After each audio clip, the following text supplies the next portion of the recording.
What's up, guys? Well, we're back here. Today we're draining out all the E85 out into the bucket. It's just pretty much empty there. But yeah, we're gonna drain. This is old E anyways. None of it's really good anymore. But we gotta drain all this out. So that we can get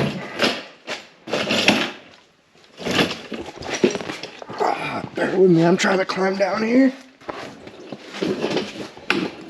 That we can get under here. Pull up that filter right there off of the pump. Now pull that filter off. Pull that off, pull it apart, and then see if we can clean out the filter element. Yeah, I had plenty of E-leak down there, so now I'm dying breathing it in. And then I've got another filter under here that I gotta pull out. Same thing, pull it apart, clean out the filter element, see if the element's still good even. And then after that, I should be able to put the fuel lines back together. I think when we start the car, we're gonna just fire it up on 93 octane, not E. It'll flush through the pump just to make sure that everything's pushing through good and we don't have any issues, because that pump's had E pushed through it and then sat for 3 years. But the last time that we turned on the pump to fire the car, seemed to push fine. We didn't have any problems, so hopefully we still get that lucky. Injectors are supposed to be here today. They'll be at my house, though, not here at Todd's, so I won't be putting them in until next week, most likely. I think we're going to try to aim for next weekend to hopefully fire the car up, but anything can happen between then and now and then. I think I've already showed the back setup on the car, but not a lot of room for activities back here. That's my meth pump and meth tank. I don't think we're running any methanol injection this year. I ran it the last season in the S10, and when Steve was tuning it, he was against pushing more fuel into there when I could just use the E85. He said my intake temps were never crazy to where I really need to do the methanol too. So I think we're going to delete that whole kit out of there and just be done with that. And then you can see that is my tranny cooler and fan back here. Underneath all this, you can't see, but down there would be my radiator, which is an absolute headache to do anything with. But being how small this car is, as you can see in the front, there's literally no room to put a radiator, intercooler, anything like that. So we got the radiator underneath, mounted parallel to the ground. It's got a bit of an angle to it, so it flows decent, and there's a good sized brushless fan on there, so hopefully we're gonna stay cool for temps. I mean, it's a race car. We're gonna fire it up, go make our pass, and then come back and park it. It's not like we're doing 100 miles driving around town or anything like that, so hopefully the radiator is gonna be more than enough. But yeah, I think I'm gonna get to pulling these filters out from the bottom, cleaning them out, and then we'll check back in, I guess. Stay tuned.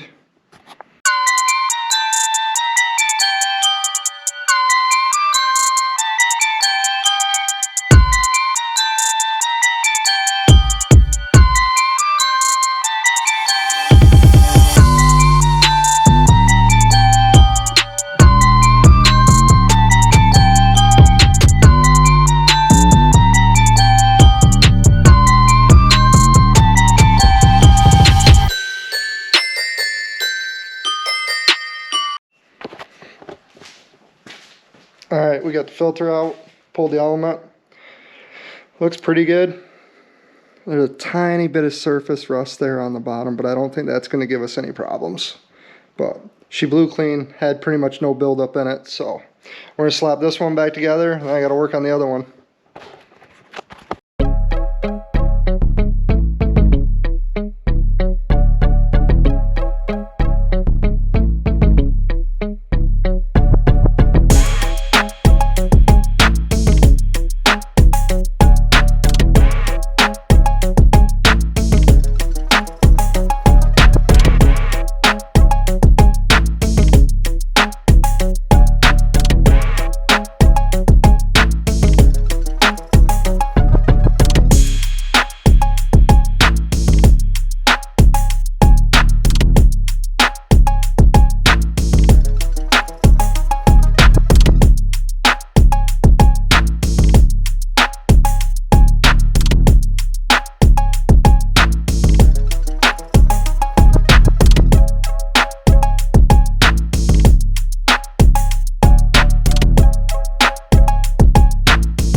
All right, I didn't show you the video with it actually out or slow down the time lapse, but that filter was all good. It was actually cleaner than the other filter, so blew that out with air, threw that back together. You probably see me working with these massive wrenches instead of an AN wrench. I literally own 2 AN wrenches and they're nowhere to be found. No clue where they've gone. But you also might see me laying on the ground instead of using this nice lift. Todd's lift is from the dinosaur era, and if you put it all the way down, it locks. And then you have to go up with a wrench up to this top. I don't know if you can see, it's like that pulley up top. You have to manually raise it an inch before the motors will take over and lift. So we haven't gotten to doing that. Todd didn't have the ladder in here and he doesn't know where the wrench is. He needs to turn that pulley. So for now, I'm just laying on the ground getting through it, even though I'm soaking wet. That's fine. Also, please don't alert the EPA on how much E85 is all over this floor, because the first bucket we used had a pinhole and decided to leak, so I ran outside and dumped that out. And then thought we had it all drained, but it seems like there's quite a bit hanging on in the filters, so yeah, there's some on the ground, but it's okay because I'm totally not going to start the salamander and heat up this garage with all the C85 in here. I would never do that. But I think now we're going to start, I am going to start plumbing away at the brain fart. Give me a second there. Yeah, all the fuel lines, the rest of them I'll run up here. I think this one down here has to come up, and I think that feeds this side of the rail. I can't do the front two yet because, well, or the rear two because of the rail. So I guess I am kind of where I'm going to be for that right now. But yeah, I'm going to hook up the catch can line. I've got the one over there already. I've got this one runs way down here all the way up and over here, so I'll hook that up. I might try to sort my way through the airlines today. I can't remember what goes where. It's been so long. I can't finish up the turbo kit yet because when I went to see Andy yesterday, his ass decided to go to North Carolina, so he is not around. So I didn't get see if he had a V-band, and I didn't get an idea on if he can weld up that piece on the steam vent or not. But I'm going to plug away with what I can for now. I mean, wiring wise, everything's in the car minus the main harness for the Holly. I think hopefully Fred's going to come over next weekend and we're going to get that done. Trying to think of what else we really got to mess with. I got to hook the line lock back up. I see that plugs over here. But I got the drain line or the feed line for the turbo. I got to hook up still and run it over there. The drain line from the turbo to the vacuum pump, sub pump, whatever you want to call it, is hooked up. I need to run the line from the pump to the oil pan still, so I can get that done if I can get underneath the car. Yeah, pretty much it's just picking away at lines and a little bit of electrical, not a whole lot, but stay tuned. I'll keep you up with the progress.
Alright, I think we got buttoned up with most of the lines. Both the catch can lines are on. Sitting over here. I got the alternator belt back on and somewhat adjusted for now. I'm sure we'll have to play with that. I had to look at all my pictures to make sure. I still don't know if I got it right, but I looked at all my pictures to see how we ran the airlines, and I tucked them a little bit better than the last time, because the last time everything wrapped around this intake manifold and it looked shitty. This one I still don't like that goes up here. I wish I could do something with that. I'm still trying to figure that one out. But yeah, I got everything from the block running over. My wastegates are all plugged in. Obviously none of my sensors are plugged in because we're still missing the Holly harness and all that, but we'll get to that next weekend. Can't do the fuel lines yet, obviously, because I need my injectors and to put my rails back in. What else do we get done? I already showed everything in the bag. Showed the fuel filters are all done. I think that's pretty much where we're at right now. Trying to figure out the next step. Actually, the next step is I got to figure out my. I only run two 12AN lines for my radiator, one feed and one return, which these are set up to run 2 feeds, 2 returns. So I blocked them off, which I'm sure that's. I think with me just racing it and not driving everywhere, hopefully the 12AN will be all right. That's all I had on my S10, and it seemed to do all right. But the S10 also had the radiator in the bed of the truck versus being underneath. So we'll see how that works out. But the problem I'm trying to figure out now is the line that goes to this. It's not sitting under the car. If it is, it must be tucked way in the back by the radiator, but it's a pretty long line and I don't see it down there. So I don't know if I'm going to jack the car up and try to climb underneath it, or if I'm going to wait till we can mess with this lift and actually lift the car up. I guess I can bolt up. Yeah, I can bolt up the exhaust pipe at least. And then I got to leave all that loose until I get that V-band. But yeah, I think that's pretty much where we're at now. If I do any more today, I'll give you some more updates, but yeah, stay tuned, I guess. Alright, last update for the day. I did end up finding the other coolant line that is sitting here, all tightened up now. But my battery ended up being almost dead on the car because we haven't had the tender on it in forever. So I threw that back on and started to get it going. I started bleeding the coolant tank. And I had to mess around and get the water pump going because the battery was so dead. After it sat for a little bit, it started to crank away, but so far I ran it for a little bit. I'll turn it on again.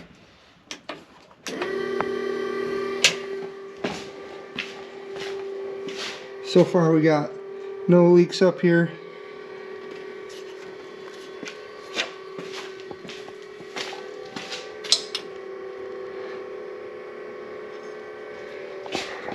There's still a bunch of bleeding I'm gonna have to do because of the way I don't have a what's it called?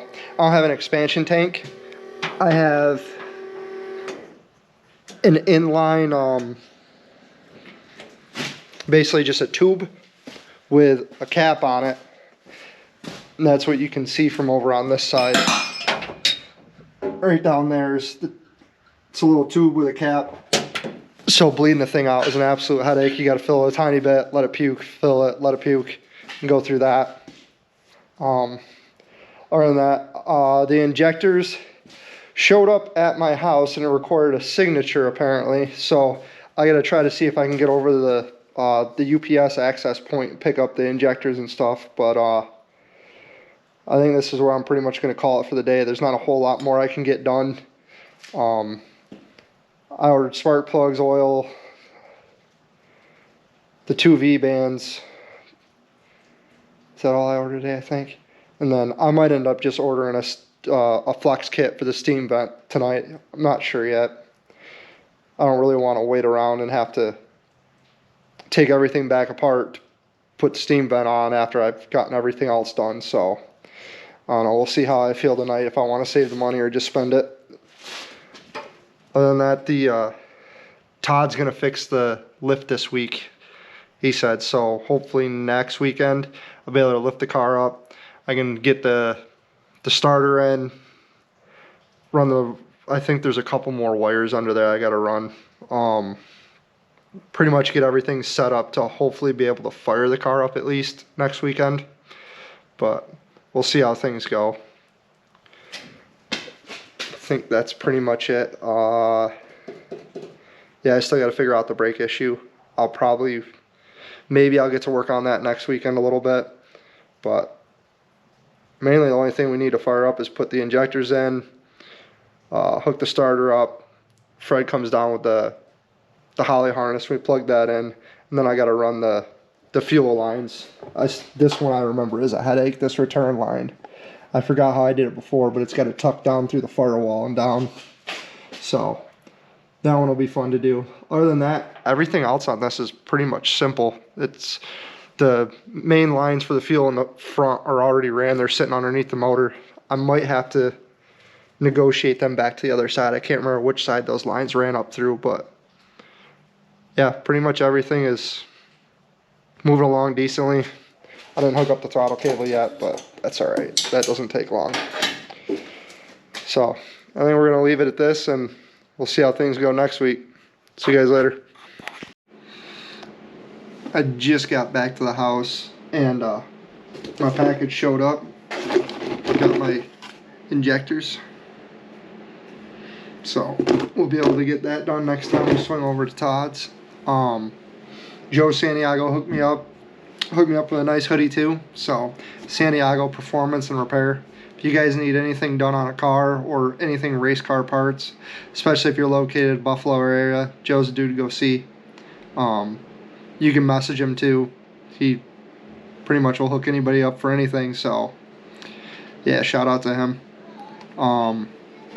This is where all the magic happens.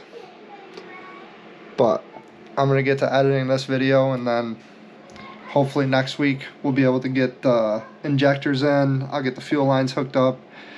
Like I said, Todd's going to have the lift fixed, so we'll get the car lifted in the air, get the starter in it.